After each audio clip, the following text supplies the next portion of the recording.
Good morning everyone. তোমরা সবাই কেমন আছো? আশা করি তোমরা সবাই ভালো আছো। সো তোমরা আমার পাশে থেকো, সকলকে যেভাবে এগিয়ে নিয়ে গেছো ঠিক সেইভাবে আমাকেও এগিয়ে নিয়ে যাও। তো আশা রেখেছি, তো আমার পাশে থেকো। সো আজকে তো সানডে, তাই সকাল সকাল একটু লেট হয়ে গেছে উঠতে। সো আজকে আমার হাজব্যান্ড বলছে কিছু স্পেশাল খাবে, তো তোমরা পাশে থেকো, দেখো আমি কিছু স্পেশাল বানাচ্ছি।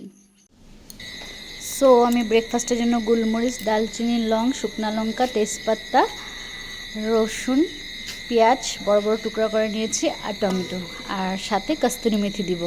সব রেডি হয়ে গেল, কড়াই বসিয়ে দিলাম, তেল দিয়ে দিলাম।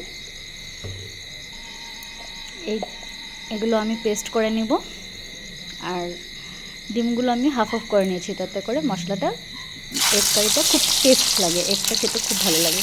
ডিমগুলো এক এক করে আমি ফ্রাই করে নিলাম, সামান্য নুন হলুদ দিয়ে দিলাম। আমার ফ্রাই করা হয়ে গেছে, পেস্ট করা হয়ে গেছে। এখন আমি কারিটা বানাবো। জিরা সম্বার দিলাম, জিরা সম্বার দিয়ে অল্পখানি আসা পর্যন্ত রাখবো। তাতে দিয়ে দিলাম শুকনো লঙ্কা, তেজপাতা, লং, দালচিনি, এলাচি গোটা গোটা, এটা দিয়ে দেবো।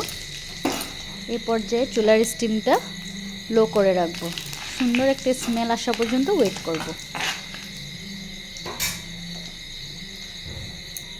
ভালো করে কষিয়ে নিলাম। এখন আমি পেস্টটা দিয়ে দিলাম, পেস্টটা দিয়ে ভালো করে নিয়ে দেবো। এখন এর মধ্যে এক এক করে সব মশলা দিয়ে দেবো। এখন আমি জিরা লঙ্কা দিলাম, একটু হলুদ গুঁড়ো দিলাম, একটু জিরা গুঁড়ো দেবো,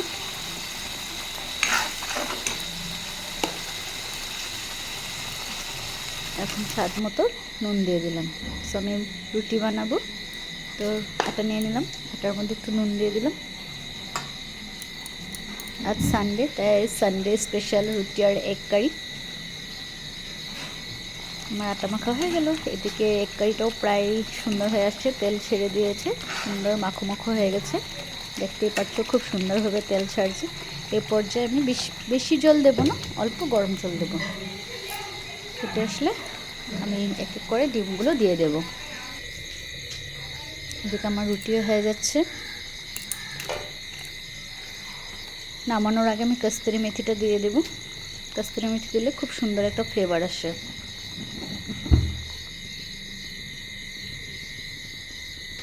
তারপর আমি একটু গরম মশলা দিয়ে দিলাম।